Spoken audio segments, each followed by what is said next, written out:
SIR 2002, 2005 வாக்காளர் பட்டியலில் என் பெயர் உள்ளதா என்று எப்படி சரிபார்ப்பது? SIR 2002, 2005 வாக்காளர் பட்டியலில் உங்கள் விவரங்களை ஆன்லைன் மூலம் அறிந்து கொள்ளலாம். தேர்தல் ஆணையத்தின் elections.tn.gov.in என்ற இணையதளத்திற்கு சென்று பெயரை பதிவிட்டு தேடலாம். வாக்காளர் பட்டியல் PDF வடிவிலும் இணையதளத்தில் வெளியிடப்பட்டுள்ளது. 2024 மக்களவைத் தேர்தலில் வாக்களித்திருந்தாலும் SIR 2002, 2005 வாக்காளர் பட்டியலில் ஒரு வாக்காளரின் பெயர் இல்லை என்றால் என்ன செய்ய வேண்டும்? அவ்வாறு இருந்தால் தங்கள் பெற்றோர் அல்லது தாத்தா, பாட்டியின் வாக்காளர் அட்டை விவரங்களை தேடி நிரப்பலாம். வாக்காளர் அட்டையில் தவறான புகைப்படம் அல்லது பழைய புகைப்படம் இருந்தால் என்ன செய்வது? SIR படிவத்தில் உங்களது புதிய புகைப்படத்தை ஒட்டலாம். நிரப்பப்பட்ட SIR படிவத்தை பெற வாக்குச்சாவடி அலுவலர் எப்போது வருவார்? வாக்குச்சாவடி அலுவலர் டிசம்பர் 4ஆம் தேதிக்குள் உங்கள் வீட்டிற்கு 3 முறை வருவார். 18 வயது பூர்த்தியடைந்த புதிய வாக்காளர் இப்போது வாக்காளர் பட்டியலில் பெயரை சேர்க்க விண்ணப்பிக்க முடியுமா?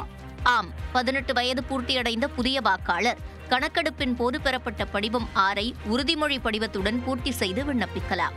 2026ஆம் ஆண்டு ஜனவரி 1ஆம் தேதி 18 வயது நிறைவடையும் வாக்காளர்களும் படிவம் 6ஐ பூர்த்தி செய்து வழங்கலாம்.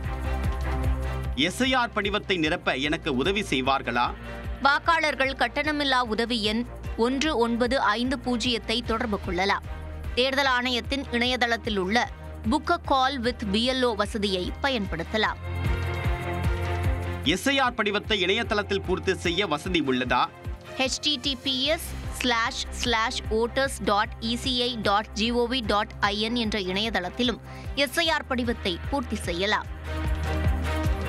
இணையதளத்தில் SIR படிவத்தை பூர்த்தி செய்வதற்கான செயல்முறை என்ன? வாக்காளரின் பதிவு செய்யப்பட்ட செல்போன் எண்ணுக்கு வரும் OTPயை உள்ளிட்டு தங்களை உறுதிப்படுத்திக் கொள்ளலாம். உள்நுழைந்த பிறகு ஃபில் எனுமரேஷன் ஃபார்ம் பகுதியை கிளிக் செய்து தகவல்களை பதிவு செய்யலாம். அதன் பிறகு டிஜிட்டல் சைன் பகுதியை நிரப்பிவிட்டு விண்ணப்பத்தை சமர்ப்பிக்கலாம். குறிப்பாக வாக்காளர் பட்டியல் மற்றும் ஆதார் பதிவு இரண்டிலும் உள்ள பெயர்கள் ஒரே மாதிரியாக இருந்தால் மட்டுமே இந்த வசதியை பயன்படுத்த முடியும். ஒரு குடும்பத்தில் அனைவரும் வெளியூரில் இருந்தால் படிவத்தை எப்படி சமர்ப்பிக்க முடியும்? voters.eci.gov.in என்ற இணையதளத்தின் மூலம் விண்ணப்பிக்கலாம். SIR படிவங்கள் திரும்ப பெறப்படாவிட்டால் என்ன ஆகும்?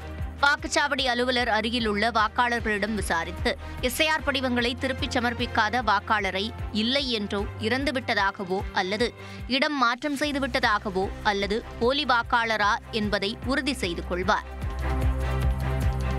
என்னென்ன ஆவணங்களை சமர்ப்பிக்க வேண்டும்? அரசால் வழங்கப்பட்ட அடையாள அட்டை, ஓய்வூதிய அடையாள அட்டை, பிறப்பு சான்றிதழ், பாஸ்போர்ட், கல்வி சான்றிதழ், ஜாதி சான்றிதழ், தேசிய குடிமக்கள் பதிவேடு, நிலம் அல்லது வீடு ஒதுக்கீட்டுக்கான ஆவணம் போன்றவற்றை சமர்ப்பிக்கலாம். வாக்காளரில் ஒருவர் வெளிநாட்டில் அல்லது வெளி மாநிலத்தில் பணிபுரிந்தால் என்ன செய்வது? அந்த வாக்காளரின் குடும்பத்தில் ஒருவரே அவரது படிவத்தை நிரப்பி கையெழுத்திட்டு வாக்குச்சாவடி அலுவலரிடம் வழங்கலாம்.